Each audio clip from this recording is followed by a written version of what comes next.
right, good evening, everyone. Welcome to our summit. As our building team and others kind of make their way down here, my job is just to welcome. Hello, glad you're here. If you have yet to share some of your favorite memories from the sanctuary or even the worship center, I gave most of you a card as you came in. Now's the time to write those down. Hello. To introduce myself for the first time, I'm Pastor Elizabeth. Thank you, Sonia. Thank you. Round of applause. Thank you. So part of our evening tonight, we are going to spend some time sharing important information and updates about all of the things that are happening in the building. But we're also going to spend time sharing these memories with each other. So now's the time for you to write down those memories because we're going to spend a good chunk of time reading some of those memories together, praying over these spaces that have been holy and sacred spaces for us, and really leaning in to even dream a little bit about what God is going to do as we move forward together. So make sure you write those down. I will kind of lead us into our prayer time later as is appropriate, but we will start with all of the information. Just all of it, I'm sure. Yeah, every single bit of information. Ross. Yeah. Oh, are we starting with prayer? I was just told to welcome. Well, I wondered if you would pray, Pastor. Okay, all right. Let's pray. Thank you, God. Thank you that you are in our midst every time that we gather. And so we pray over our time tonight that we would receive information and get this picture that you're painting of how it is that we are going to continue to worship together. Help us to lean into the shared memories that we have in these spaces, the memories that we're going to inherit in the new spaces that we're going to worship in, and really just celebrate and recognize the foundation that you have given us. Thank you, Lord, that you are good, that you have shown up for us, and that you will continue to show up for us as we continue to worship together. It's in your name that we praise you and lean in together. Amen. Thank you, Pastor Elizabeth. I've been trying to say pastor to her as much as possible. I called her doctor at one point, and she hit me in the face. It was weird. Hi, everybody. I'm not a movie. You can talk back. I want to invite the building team to come up now during this time while we welcome everybody. So come on up, everybody. I want to reiterate something that Pastor Elizabeth said as they find their seats. You can go ahead and sit down. Nobody here expects this to be formal if I'm talking. So please, go ahead and sit down. Over the next 30 minutes, we're going to hear from the building team. We're going to hear from these group of experts and these group of people who have faithfully given their time. Technically speaking, Tom and I are the only ones paid to be up here right now, to this next chapter of our community. But to highlight something that Pastor Elizabeth said, this presentation is in service of the liturgy we're all about to experience. From my seat in communications, one of the things that I've noticed with the Forward Initiative generally is we've spent a lot of time talking about the what, the building, the paint colors. And we could spend the next 3.5 hours talking about every doorknob and light switch, but I'd like most of you to stay awake this evening. But these next 30 minutes, we're going to talk about the what so that we can spend the rest of our time together reminding ourselves of the why. So stay tuned for the liturgy, but we're going to get started. Tom? I want to immediately jump in here, turning things over to you, because this is a big milestone moment for this team. And I think what is probably true for everyone who's here and those who are going to be watching this later is they aren't tracking the amount of work, the amount of attention to detail that's gone into the past year plus for these guys. So can you help everybody understand how we got here and also just kind of like the immediate sort of what this scope of this looks like? Well, the how we got here is through countless hours of work that these four people to my left have performed. And if you'd give them a round of applause to start off with that, I'd appreciate that. I mean, I get to see some of the work, majority of the work that they've done. Tyler doesn't do anything. That's why we're not applauding Tyler. It's these four to my immediate left. I have seen a large amount of the work that they've done, but I know that the amount of work behind the scenes that even I haven't seen, I can only imagine. And it's just been a true joy to work with these four, to see how God has used the unique gifts that each of them have to bring together a complete team to cover every detail, almost every detail. There will be something that we missed, but almost every detail. And the last year has been a joy to work with these four. So that's how we got here. Now, can you help people understand the scope of this project, but particularly those of you who have been to some of these meetings? We've done them downstairs, we've done them in the worship center. Tom and I have had a lot of therapy sessions in Tom's office. There's a sense of priorities that you've tried to keep in mind over the course of this past year. Folks have probably heard them, but it's probably been a while. And then I want to hear about the literal scope of this, and we have some slides to show everybody. Yeah, it has been a while. I was looking out in the audience to see who all was here, and I know so many of your faces have been tracking along with us as best you can. And we know that there's been a few months here where you haven't heard updates from us, and that probably leads to the excitement and why you're here tonight. But I say all that to say that I hope that there's not really any surprises from what you see. If you've been tracking along, if you were at the meetings that we held in the spring, I don't think you'll see anything that's tremendously different from ideas that we have presented early on. But nonetheless, we want to make sure everybody's on the same page. So, Chris, if you want to go ahead and put up the slide here. This is kind of an aerial view of Good Shepherd, including the parking lot, because we're doing some work in the parking lot. And what I'm going to talk to you about is what's in scope and how we prioritize the scope. So simply, when you're looking at this image, there are some areas that are a brighter white, sort of more lit up than the others. And then there's some dark areas. Those areas that are in white, those are in scope, including that pad that you see extending out into the parking lot. And Bill will tell you a little bit more detail about that. But we categorized our priorities into four main priorities. Priority one was to lift the worship lid, if you will, to create a space that would accommodate not only our contemporary worshipers, but those contemporary worshipers who aren't here, who we hope will come to Good Shepherd someday. But then also to right-size the traditional space into a space that is just as reverent and sacred feeling as our sanctuary is today, but move it to a different part of the building to lift that lid, that worship lid. So that was priority one. It covers our sanctuary, it covers our worship center, so we called those priorities 1A and 1B, order them whichever way you prefer, but that's priority one. Priority two for us was to create an accessible and welcoming entrance. So we're talking about our front entrance, the entrance that likely most of all of you came in tonight, door one, we call it also. And that's a pretty complex project. The way that we have achieved what we were seeking after was basically by moving the entrance from the outside that you know today, the steps and the ramp, moving it inside the building. And so you'll see some pictures of that. Again, Bill's done a lot of hard work, the whole team has, and he'll go into that in detail. But we've really improved the accessibility to our building. And I think when you see some of the pictures of what it's going to look like from the outside, I hope that you'll agree. We've created a much more welcoming entrance, too, that is inviting to our neighbors and to people who are coming to Good Shepherd for the first time. So that was priority two. Priority three was doing a refresh to all of our common spaces on this floor. So I often refer to that as from the doors of the worship center, through the cafe, through the narthex, to these doors here that lead to the children's wing, and then straight back over the stairwell to children's check-in. All of those areas, you'll see a refresh. You'll see new carpet, new paint. You'll see a brand new look, just to update things and to make it feel more welcoming and inviting. That was priority three. And then priority four for us was to address some larger maintenance projects that have been neglected for a few years. Some of those things we've already done. You might have noticed a few weeks ago, we painted these walls on the outside that are the angles along the roof. We painted those black, so those have a fresh coat of paint.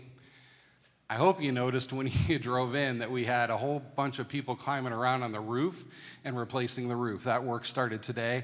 We did not have to pay them extra to show up when you would be here, just to prove that point. I just want God's provisions in making that happen.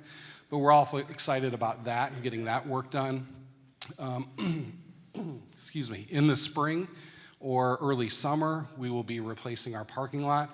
We're intentionally delaying that until construction is complete. We don't want to have trucks and other heavy equipment coming over a brand new parking lot, so we will do that in 2026. There's some other painting to do and some HVAC maintenance to do as well. We'll accomplish those in the next year as well. So that was priority 4, and that makes up the total scope of our project. Yeah, thanks, Tom.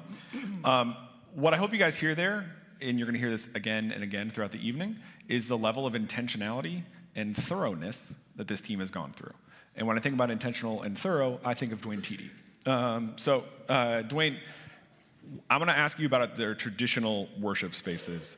Tom just reminded folks of the overall broad priorities for this team, but how would you say that those priorities have been accomplished in the work that we're doing in the traditional worship? And we got some renderings to show you guys as well.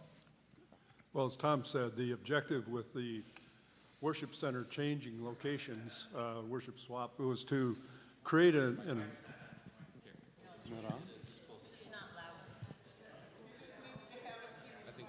It's okay. Hey, we're looking for people to That serve better? in the tech deck and help with audio.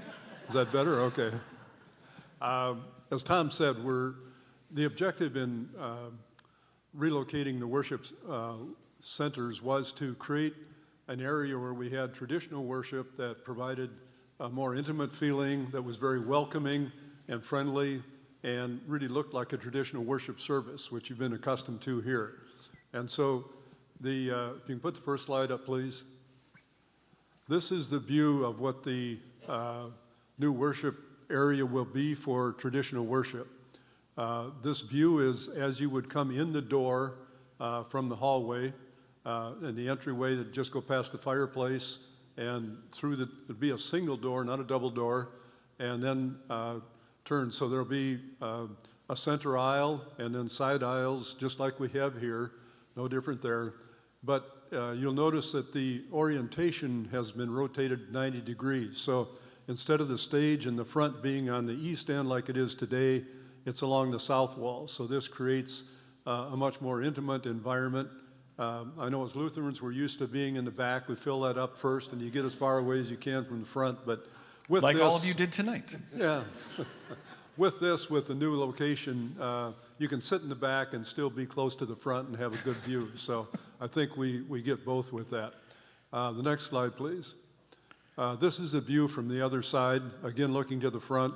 The choir, the organ, the piano will be to the front left area.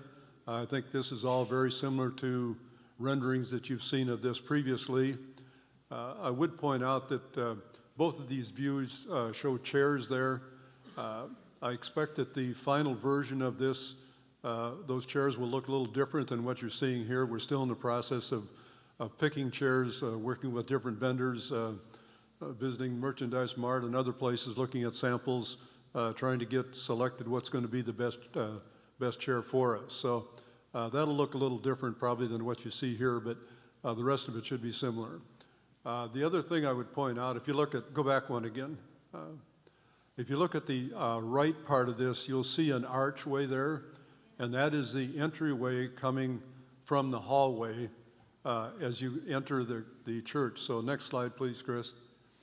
This is that entryway then. So the arch of that entryway will be very similar to the arch that is going to be the stained glass window on the center of the south wall. So you'll come in, and there'll be an aisle directly then that goes to the chancel, or you can go to the left and go up the center aisle, or around to the further to the left and go up the other aisle. So there'll be a tech booth in the back, which was shown in the previous slide. But I think this, with the ceiling that's been created, these will be a flat panel suspended ceiling, so that lights are recessed in that in those panels. It's not a continuous ceiling, but it covers most of it, and then the area behind that will be blacked out. So this allows space for heating and ventilation, as well as sound systems and other things to come through. So I think the net effect of this is going to create a very outstanding traditional worship area for us. So I'm so excited about this entrance. I want this entrance to be the background of my phone and every other screen that's in my life. because I think it immediately communicates that sense of reverence from the time you're walking in, which I think particularly is what I'm excited about. But I'm also really excited to continue to invest in traditional worship and grow traditional worship. One of the things that I want to make sure is clear for this room is I see some of you taking out your phone and taking pictures of a screen that's way up here. And you are welcome to do that. It is a free country. But I also want to let you know that I will make sure that these renderings are available on our website. And on Friday's Prayer and Action Guide, there will be a section that says Summit Recap. I know that because Vivica asked me to write it, so I know it's going to be right there. And it will be linked there as well. So you will be able to access these renderings in the Prayer and Action Guide and on our website as well for those of you who aren't taking pictures of the screen. Ross, can I make one more comment? Dwayne, you can do whatever you want. Just want to mention also, we're trying to make sure that we carry over from this space to the other space what we can. So all of the chancel furniture, our altar, baptismal font, lectern, those things will all go to the new area.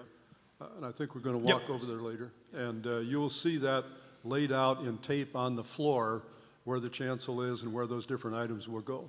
Yes, I'm very excited about that. One of the things I'm also excited about is that Laura's here. Hi, Laura. Dwayne, if you could pass your microphone. Thank you. Okay. We are going to power through this because we only have 30 minutes. I will address that here in a second about what follow-up is going to look like. So, Laura, one of the things that you've been involved in particularly is that stained glass window. Now, Yes. I think it's amazing that we've dedicated this team of people that you can see those names behind me to one particular window, albeit a very important window in the church. Can you help folks know about that committee, but also just some of your perspective on this project broadly? I can. I'm excited to talk about it. It's been a very cool experience. The window is 16 feet high by 8 feet wide, so it's big. And as you saw in the pictures, there's going to be the cross in the middle. We wanted to use this cross, but it's not quite big enough. So we will construct a new one in front of the stained glass window. So we pulled together this team of congregants that are different ages and genders and backgrounds, worship styles, different things that they're gifted with, but all very creative and artistic. So we've had some very vibrant meetings and studied a little bit about the history of stained glass all the way up to the newest forms of stained glass and how they're put together, even films that can look like stained glass and be put on a window. So we've looked into the history all the way up to today. We also went through, many artisans that were local and narrowed it down to 3 that we interviewed here at the church and came up with one who is local. And she has been producing beautiful stained glass since 1979 and is still doing it. And you may be familiar with one of her projects if you've been to downtown Naperville. And on Van Buren Street, there's a parking structure that has a stained glass art project. And it was part of the Century Walk art project that Naperville did I forget when it was, I should know, but she was asked to participate in that. And we ended up calling Sherry Law and said, hey, come over. And we interviewed her, and she's delightful. She's very religious, spiritual, and very gifted. So we've had a good time working with her and excited to see what she'll come up with. As a team, we tend to have different opinions, but we pulled together a lot of your opinions that they've spoken to a lot of you, and we listen and hear that and know that Sherry's going to come up with something that you will find inspiring and yet timeless and reverent Yeah. and worship, filling you with feelings of. Yeah. Chris, could you go back to one of those images just for a second? What I hope people see from that is that stained glass is not what the stained glass is going to look like. No. That's a generic looking stained glass image. What we're going to get is from someone who's been here, someone who's gotten to know us, someone who's local, and I'm really excited to be able to celebrate that as a community in our traditional worship space. Yeah, she's allowing us to come to her studio. We've been there once as a committee. I've been there again, and then she's going to have us come back and select all the pieces of glass that will go into our window. Yeah. So we'll all get a chance to go if you'd like to.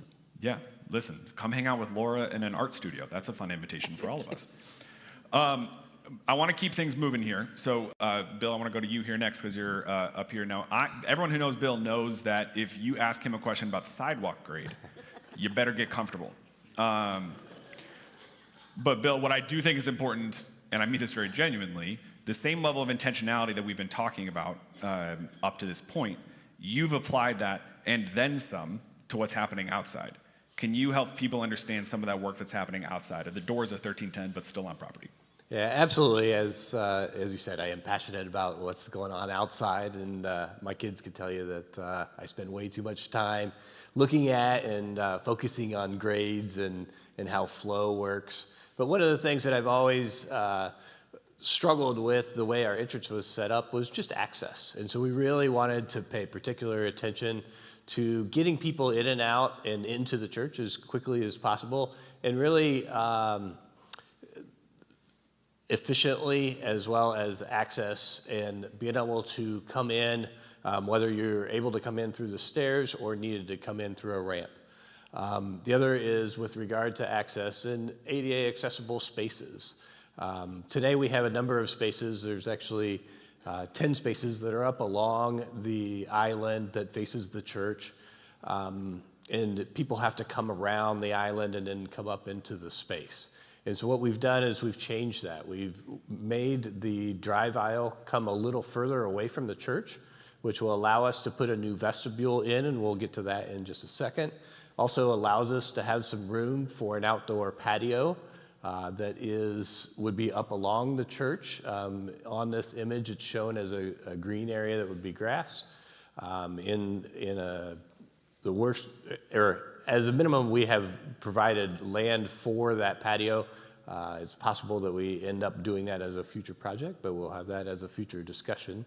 But with that aisle being pushed back, I was able to push the ADA accessible spaces to really be a focal point right out of the door.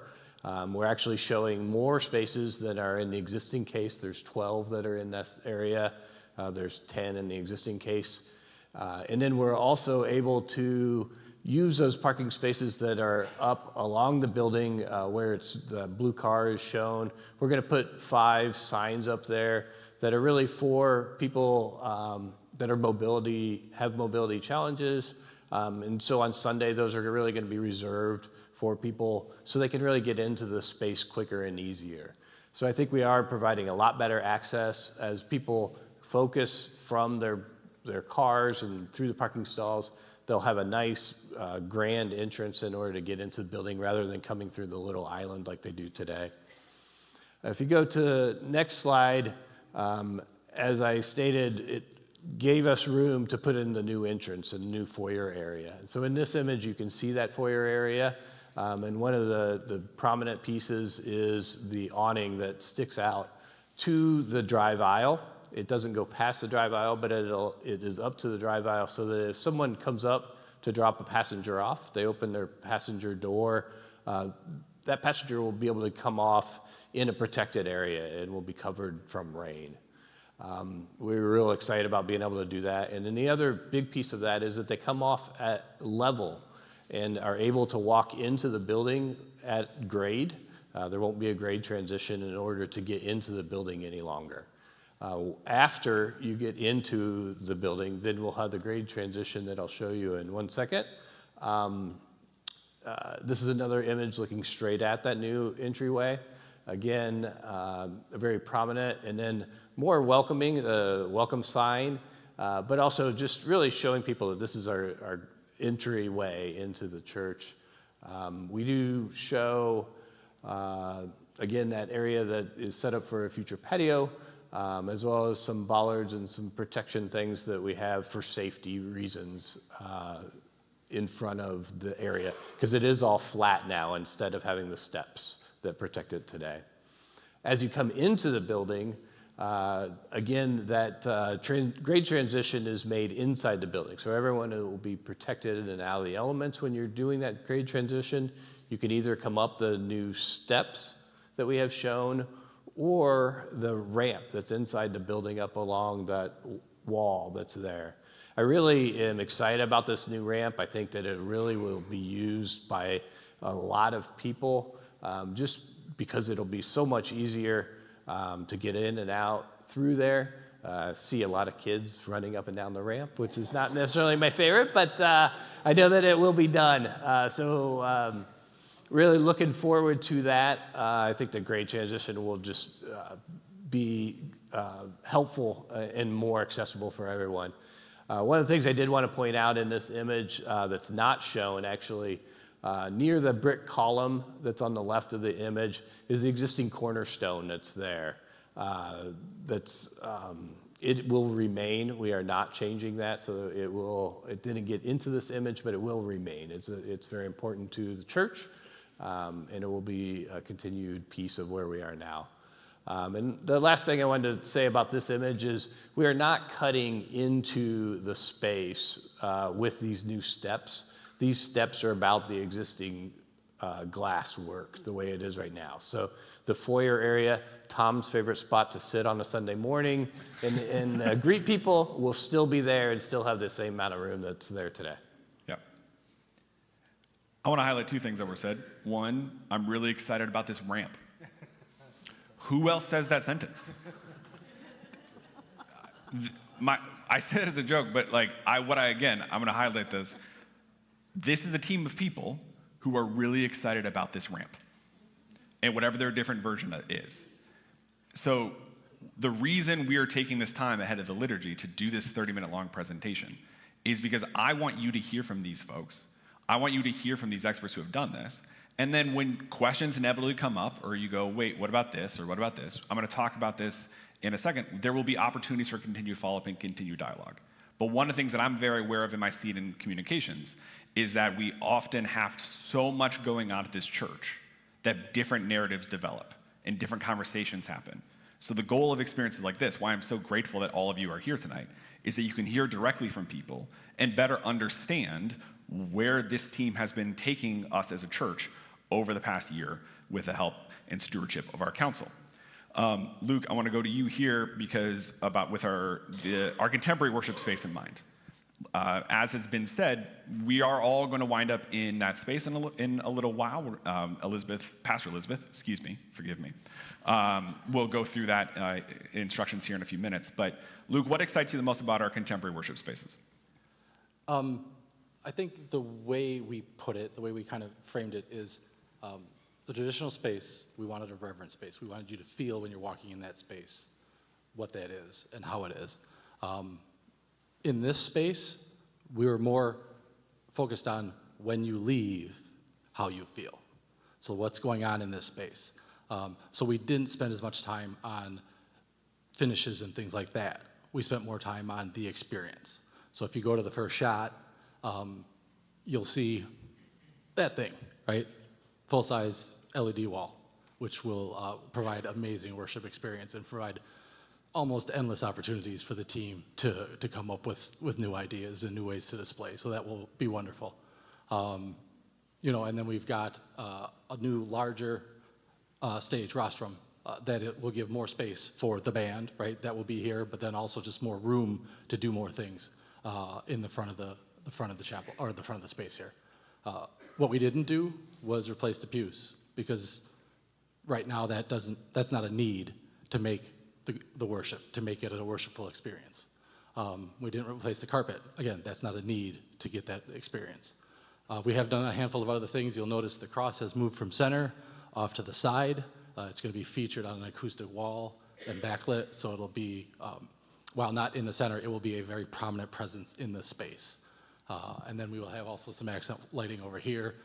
We did also have an ADA ramp coming here, so this space will have ability to get ADA, but then also other equipment and things in and out, so that'll be a nice addition as well. And then the thing that is in this picture that probably nobody noticed but the four of us is all the stuff above the screen.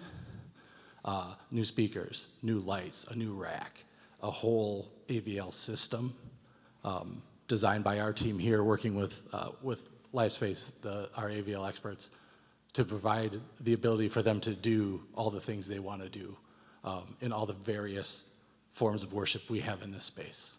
You know, whether it's Sunday morning, Thursday night, a random Friday in the middle of December, all those times when we're in here doing these kinds of things.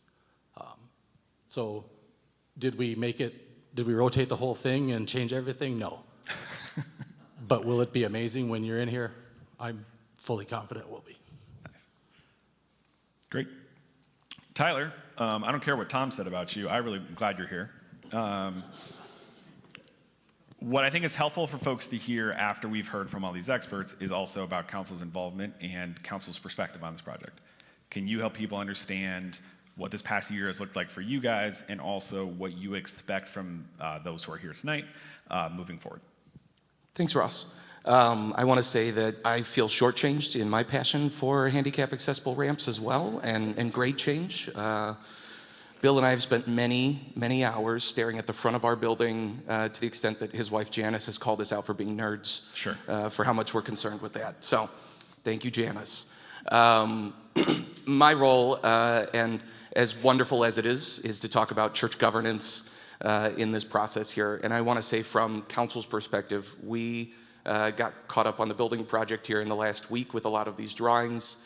I don't think there was a single person among us who didn't have our breath taken away at some of these pictures. These were wonderful. We do have our own wish lists that we wish we could add. I believe that Nancy Weirsom would like her name somewhere on the walls. Sure. We'll get to that later. Don't try and disprove me now, Nancy. It's too late. I have the microphone, all right? A big concern for our church council is the stewardship of the funds for this project. That is where we've spent quite a lot of our time, is talking about, is this a good use of funds for the church, looking forward at what is to come, what's to come for our congregation and our staff and our pastors and the people who worship here and the people who will worship here. So with everything in mind on that, we sat through, Linda, your favorite Excel sheets for about an hour and a half this past week. Linda sat through it twice because we all need just some more time to process the numbers. Church council has spent a lot of time. This is even eclipsed from the previous council into the current council as well. So there are 3 church council members who were here at the start of this project who have rotated off, and we've had to catch 3 new council members up as well and bring them along far enough to say, yes, they also feel that this is good stewardship. We will continue to do that as we go forward as well. We recognize that the church's priorities aren't all within budget here. And one of the big concerns is if funding is available, what does that priority list continue to be? How can we continue to be good stewards of this congregation and the resources provided to us by your generosity? We engage in those phone calls even on the phone after these meetings as well. For me to say something like, oh, I want, lighted bollards in front of the building, for example. And then recognizing that that's an extra $43,000, I don't think that is going to be the best stewardship. I know we made a lot of jokes. That's a real number. Lighting up the things in front of the building would cost $43,000. They do look very cool. Thank you. So if you do have questions about what good stewardship looks like on our end, please come find me. This week is going to be a bad time. I'm leaving from here and going to work, so I'll see you all maybe next week. Okay, but I want to echo something that Tyler said, because we like to have a lot of fun up here. But one of the things that has been true from my experience over the past, just crossed 2 years on staff, and it's been a wild 2 years, y'all. But over the past 3 years, I have been in awe of the passion of our congregation and how that meets the accessibility of our leadership. So here's my encouragement to all of you, as we are going to transition here into the liturgy in a second, is ask those questions. Continue to ask those questions. When everything is done tonight, they're still going to be here. Come up and ask them. If you're looking for other ways to follow up, there's 2 other things I want to point to. We have a questions inbox that A few of you use very regularly, and most of you don't know exists. So if you email questions@goodshepherd-naperville.org, it will go to whoever it needs to go to. I will make sure that it goes to whoever it needs to go to. One of the benefits of our organization is it's not that big. So if you have a question about the building team, I will make sure that the building team and the council has it, and if they're slow in getting back to you, I will be annoying to them on your behalf. We're also going to be having a gathering on November 12th. So save the date for November 12th if you want. What's going to happen on that date, there's going to be a little bit of conversation around just some updates for the church, but also we're going to be diving a little bit deeper into the budget that's going to be happening, some of the numbers. So this is a great meeting for spreadsheets, whether you're on the Linda and I side of the spectrum or the I Love Ramp side of the spectrum, okay? So save that date for November 12th for that gathering, because it will be an important continuation of this conversation. Email questions at goodshepherd-naperville.org if you have anything. I fully recognize that some of you are going, you didn't cover that thing. That's a decision that I made because I want you guys to be able to experience this liturgy, and it's going to take some time to walk through that. Like I said at the very beginning, this is in service of the liturgy we're all about to experience, and I want to make sure that we have the time in order to do that. So to close this portion, I just want to thank each and every one of you for your time and dedication. I want to thank Tyler for council's dedication. And I would ask one more time if we could give a round of applause to those who have volunteered their time so graciously to be here.